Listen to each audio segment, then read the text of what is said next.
My workload went up from about, 70 to 8 hours a week to probably 120. So, yeah, I go to sleep, I wake up, I work, go to sleep, wake up, work, do that 7 days a week. I'll have to do that for a while. No choice.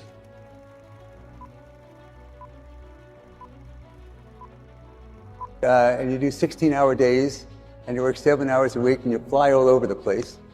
And you go to these meetings constantly, and people constantly criticize you for everything. It's amazing to me. I mean, you're changing the world, and you're giving yourself. Why do you do this? So my wife says to me, why are you still working? Why are you still working? What are you doing here? Well, I think what I'm working on has an important effect on the future. You know, in the case of Tesla, I think it's fair to say that Tesla has significantly accelerated the advent of sustainable energy.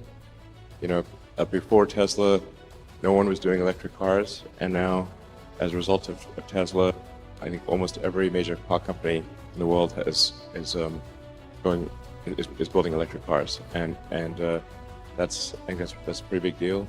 But there's still a long way to go to transition the world to a sustainable energy economy.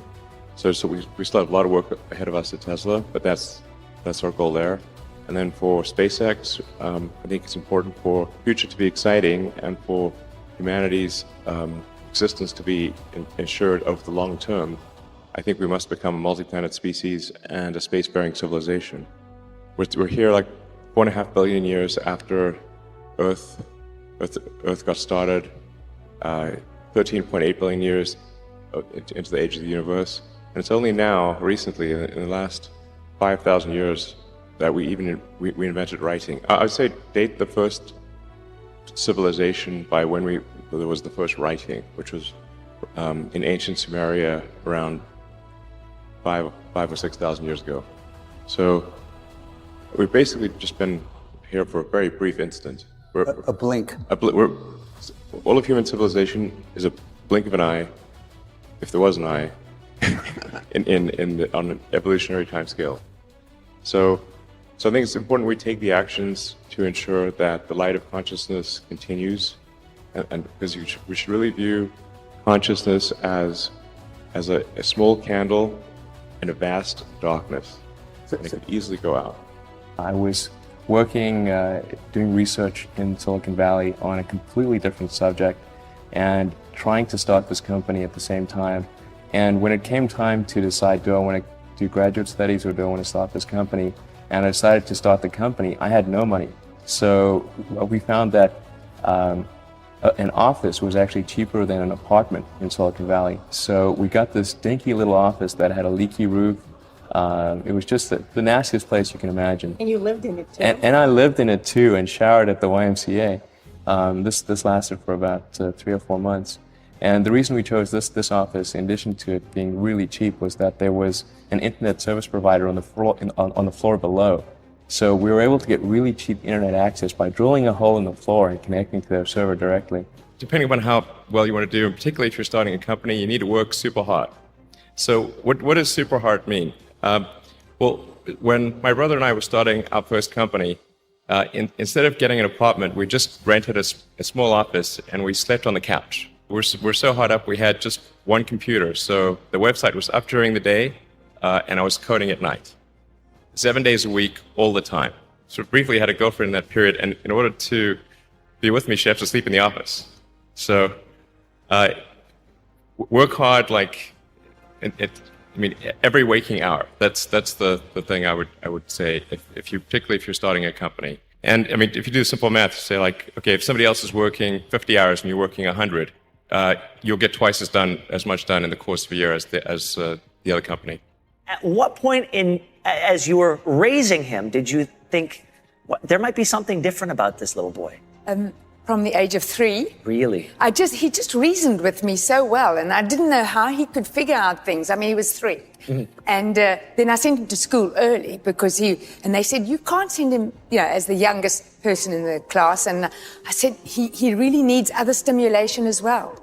And the nice thing is that he took what he could do and actually implemented it. Many genius kids, they stay in a basement because they can't actually, move ahead.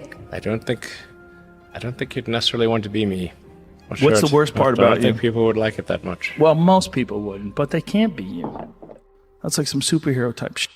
You wouldn't want to be Spider-Man. Rather just sleep tight in Gotham City. I hope he's out there doing his job. It's very hard to turn it off. Yeah. What's the hardest part? It might sound great if it's Mean turned sleep? on, but what if it doesn't turn off? So when everybody leaves, it's just Elon sitting at home, brushing his teeth. Just a bunch of ideas bouncing around your head. Yeah, Phew. all the time. When did you realize that that's not the case with most people? I think when I was, 5 or 6 or something, I thought I was insane Why'd you think you were insane? because it was clear that other people did not. Their mind wasn't exploding with ideas all the So time. They weren't expressing it. They weren't talking about it all the time. And you realized by the time you were 5 or 6, like, oh, they're probably not even getting this thing that I'm getting. No, it was just strange. It was like, I'm strange. Where I grew up was extremely violent. I never started a fight, except with my brother, actually. One exception. I did beat my brother up. I don't know, that's how it goes. South Africa, when I was growing up, was just an inherently very violent place. I got punched in the face many times. I almost got beaten to death once. So, many times. And I think if you have not been punched in the face with a fist, you don't know you have no idea what it's like. There are people who've been in the rocketry business for decades Yeah. who say about you that you don't know what you don't know. Well, I suppose that's true of anyone. How can anyone know what they don't know? But When critics say you can't do this, your answer to them is, we've done it. Now is the time to overrule this administration's pledge to mediocrity. there are American heroes who don't like this idea. Neil Armstrong, Gene Cernan have both testified against commercial spaceflight and the way that you're developing it, and I wonder what you think of that. I was very sad to see that because those guys are, those guys are heroes of mine, so it's really tough. I wish they would come and visit and see the hardware that we're doing here. And I think that would change their mind. They inspired you to do this, didn't they? Yes. And to see them casting stones in your direction. It's difficult. Did you expect them to cheer you on? So they're hoping they would.